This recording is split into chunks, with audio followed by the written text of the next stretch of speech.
যাচাই বাছাই করে চূড়ান্ত সুপারিশ হয়তো আগামীকাল 21শে মে তাদের সবাই সিদ্ধান্ত নেবেন। সেখানে হয়তো 20,000 যেটা সর্বনিম্ন প্রস্তাব করা হয়েছে সেটাও থাকতে পারে, আবার সেখান থেকে কমেও আসতে পারে। কিন্তু এই কিছুদিন যাবৎ বিভিন্ন গণমাধ্যমের থেকে আমরা যেটা জানতে পেরেছি যে 50% বেসিকের প্রথম ধাপে দিবে, পরবর্তী অর্থ বছরে আবার বাকি 50%, তার পরবর্তী অর্থ বছরে আবার অন্যান্য ভাতা সমূহগুলোকে কার্যকর করা হবে। আমরা একটা পে স্কেলের সুবিধা পাই 5 বছর।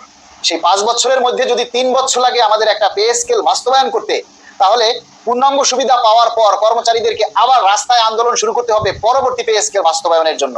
এবং এই পে স্কেল পাওয়ার পর প্রথম ধাপে যদি 50% কার্যকর হয়, তাহলে কর্মচারীরা, নিম্ন বেতনভুক্ত কর্মচারীরা বা 20তম গ্রেডের একজন কর্মচারী, তার যে বেতন হবে তাতে তার এক সপ্তাহের বাজার হবে না। ধরুন একজন কর্মচারীর 8,250 টাকা হলো তার স্কেল। এটা যদি 20,000 টাকায়ও যায়, আমরা জানি না, এখান থেকে কমতেও পারে, বাড়ার সুযোগ নেই। ধরে নিলাম 20,000 টাকা। যদি 20,000 টাকাই তার বেসিক হয় সর্বনিম্ন, তাহলে 8,250 টাকার থেকে তার বাড়তি হলো 11,750 টাকা। অর্থাৎ 8,250 টাকা থেকে 20,000 এর মধ্যে যে তার বাড়তি বেতন সেটা হলো 11,750 টাকা। এটাকে যদি ফুল বেসিক দেওয়া হয়, মানে শতভাগ বেসিক বাস্তবায়ন করা হয়, তাহলে তার বেতন বাড়বে 11,750 টাকা ভাতা ছাড়া। এটাকে যদি 50% প্রথম ধাপে কার্যকর করা হয়, তাহলে তার এই 11,750 টাকাকে 2 ভাগ করলে তার বেতন হবে 5,875 টাকা। এখান থেকে আমরা যে 15% খয়রাত পাই, মানে বিশেষ ভাতা, পে স্কেল দিলেই সেই ভাতাটাকে সমন্বয় করা হবে। সমন্বয় মানে প্রত্যাহার করা হবে, মানে এই 1500 টাকা আপনি আর পাবেন না। তাহলে এখান থেকে আপনি 1500 টাকা বাদ দিন, মানে যে 1500 টাকা আপনি আগে থেকে পেতেন সেটা মাইনাস হয়ে গেল। তাহলে থাকলো 5,875 থেকে যদি 1500 টাকা মাইনাস করে, তাহলে আপনার থাকে 4,375 টাকা। এই 4,375 টাকা পাওয়ার জন্য কি আমরা 11 বছর পর্যন্ত রাস্তায় আন্দোলন করেছি? এই 4,375 টাকা দিয়ে একটা পরিবার ঢাকা শহরে কি এক সপ্তাহ বাজার করতে পারবে?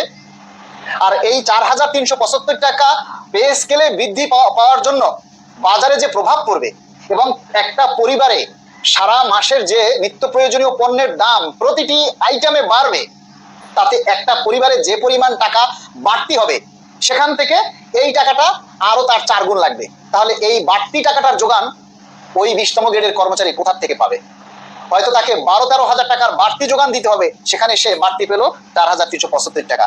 তাহলে তার এই সংসার চালাতে, তার ভরণ পোষণের দায়িত্ব পাওয়ার জন্য হয় তাকে অন্য কাজের সন্ধান করতে হবে। এই হলো আমাদের সরকারি চাকরিজীবীদের অবস্থা। আজকে এমন কোনো চাকরিজীবী নেই সরকারের প্রজাতন্ত্রে, যে এমন কোনো চাকরিজীবী নেই যে মাসের শেষে বলতে পারবে এই পে স্কেল পাওয়ার পরে আমি সারা মাসের সংসার করে এই যে 500 টাকা সঞ্চয় করেছি ভবিষ্যতের জন্য। এরকমের কোন কর্মচারী আজকে বলতে পারবে না। দীর্ঘ 11 বছরে যে বেতন ভাতা সরকার কর্মচারীদেরকে দিচ্ছে, তাতে তারা যে বেতন ভাতা পায় আর দ্রব্যমূল্যের যে হারে বৃদ্ধি পাচ্ছে, তাতে তারা 10 থেকে 15 দিন সংসার ঠিকমতো চলতে পারে না। বলবেন কি তারপরে তারা না খেয়ে থাকে? হ্যাঁ, অনেকটা না খেয়েই থাকে। যেখানে তারা মাংস খাবে সেখানে তারা শাকসবজি খায়, যেখানে শাকসবজি খাবে সেখানে তারা লবণ পেঁয়াজ মরিচ দিয়ে খায়, এমনও নজির আমরা দেখেছি। কিন্তু বাংলাদেশে এমন কোন সরকার আজ পর্যন্ত আসেনি যারা নিম্ন গ্রেডভুক্ত বেতনভুক্ত কর্মচারীদের জন্য চিন্তা করবে। আজ পর্যন্ত এমন কোন সচিব আমলাদেরকে আমরা দেখিনি যারা নিম্ন বেতনভুক্ত কর্মচারীদের কথা চিন্তা করে। আজ পর্যন্ত আমরা দেখিনি এমন কোন প্রশাসন ক্যাডার, এমন কোন জেলার ডিসি যে নিম্ন বেতনভুক্ত কর্মচারীদের জন্য সরকারের কাছে সুপারিশ করেছে। তারা কখনো বলেনি যে নিম্ন বেতনভুক্ত কর্মচারীদের বেতন বাড়িয়ে দিন। তারা যে বেতন ভাতা পায় তাতে তাদের মাস গেলে সংসার চলে না, তাদের হাতে 500 টাকা সঞ্চয় থাকে না ভবিষ্যতের জন্য।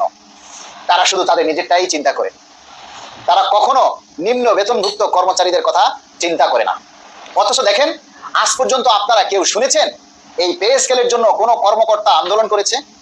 আজ পর্যন্ত আপনারা কেউ শুনেছেন প্রশাসন ক্যাডার, উচ্চপদস্থ কোনো কর্মকর্তা, ডিসি, ইউনো, এসিল্যান্ড, বড় বড় কোনো পুলিশ কর্মকর্তা, সেনাবাহিনীর কর্মকর্তা আজ পর্যন্ত কেউ শুনেছেন যে পে স্কেলের জন্য তারা আন্দোলন করেছে?